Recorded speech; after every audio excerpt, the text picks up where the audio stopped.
going on, guys? This is John from Behind the Barricade Podcast, and I'm with a member of Me First and Gimme Gimmes. What's going on? Not much. Just hanging out, enjoying the weather. Nice day. Yeah. Really nice day. Yeah, so Riot Fest. First time playing it as Me First, or? Yeah, we've never played it before. I've been here before, but I've never actually played it. Yeah. So. Any bands you're excited to see today? Yeah, the Flaming Lips, the National, Descendants. God, too many to list, really. I mean, it's especially Descendants doing Milo in full. Yeah, God, that's pretty much my favorite punk rock record of all time. But also, I would like to have seen the Buzzcocks, who I slept through. You slept through? Well, I did. I was doing an interview and all I heard was "Ever fallen in love?" I'm like, oh, I could be saying this, but yeah. Hey, interviews are more important, so. Maybe. Well, I don't know. I mean, it's legendary Buzzcocks or a random interview, and you know, it's a coin flip, but that coin flip turned tails. So, gotcha. All right, so you guys are a cover band, more or less. We are completely a cover band, absolutely.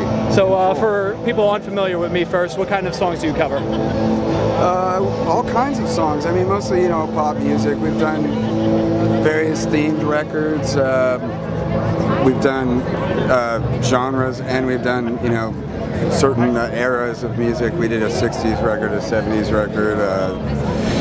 We've done, our latest record is a Divas record, so it's all female artists, with the exception of Boy George, who we consider to be a diva anyway. He is, yeah. A diva. Yeah.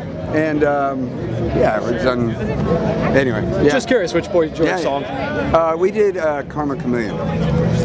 Yeah, that's one of his popular ones. Yeah. We pick the hits. Yeah. And we butcher them. Hey, you know what? That's It's butchering to some people, to other folks, it's genius. I like it. I like to think of us as translators. You know what I mean? Taking songs that we think are good, like Barry Manilow songs, and making them palatable for people that like punk rock. That's kind of what we do. There's nothing wrong with Barry Manilow, though. No. There's lots of great songs. I mean, except for the fact that we did a song called I Write the Songs of His. We've done a few of his songs, and he did not write that song. So wow. I like to call him out on that. It's fun. There we go. You got it here first. Yeah, that's right. Barry Manilow did not write I Write the Songs. Bullshit. Jesus. Do you at least do Copacabana?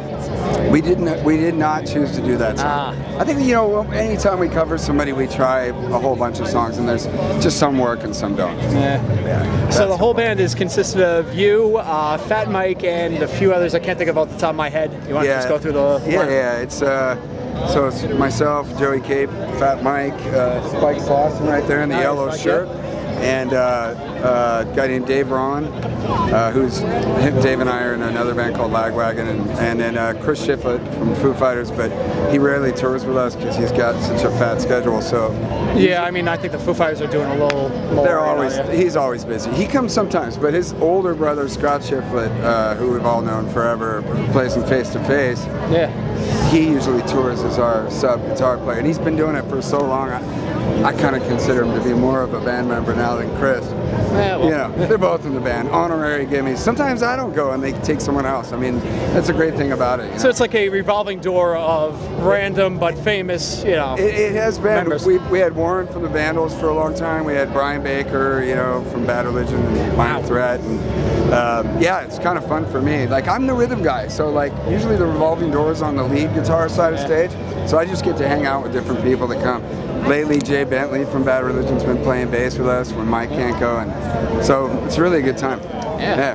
It's a good excuse to hang out with people for a while and have fun. Yeah, hell yeah. I mean, it brings people together. Random, cheesy 70s and 80s songs along with other ones, Exactly.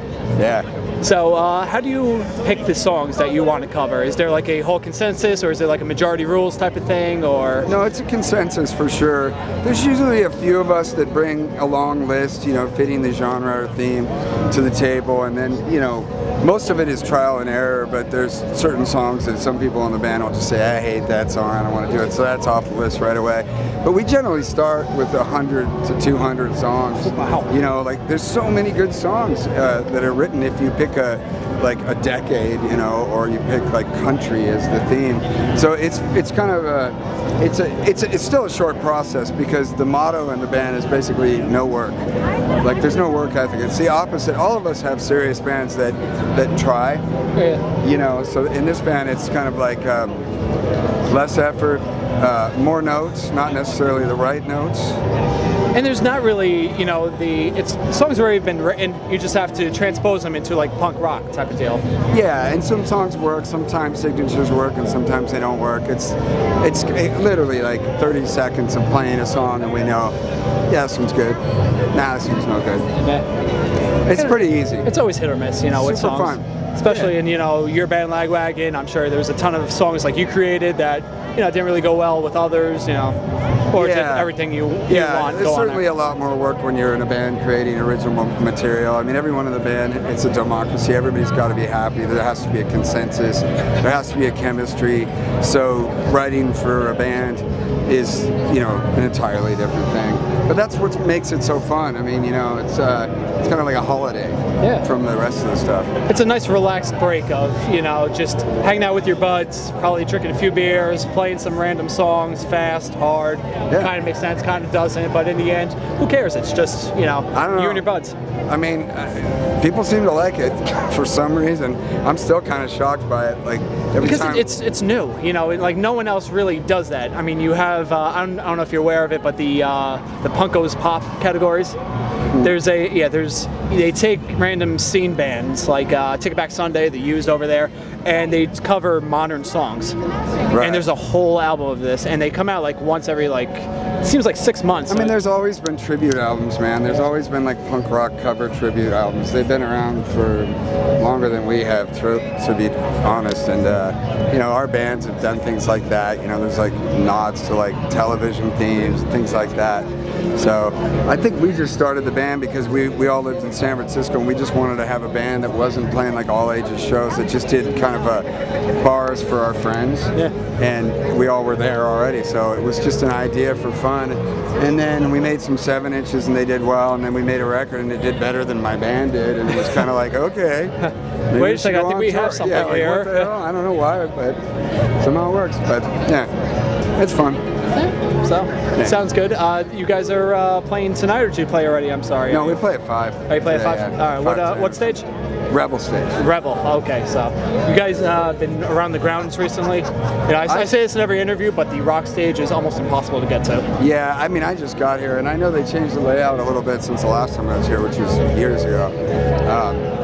So I have no idea. You know, you just get in one of those little golf carts and go wherever they tell you to go. Yeah, exactly. Yeah. So you here to see anyone special? You know, just while you're here, you know, another band you want to see? Like I said, I mean, I want to see the Flaming Lips, and it's tough because Descendants play at the same time, and I'm sure the stages are a mile apart. So if I can catch a little of both, and Coxbar I'd like to see, and I guess you know, all the whatever the punk rock bands that are playing, I mean, it'd be nice to see.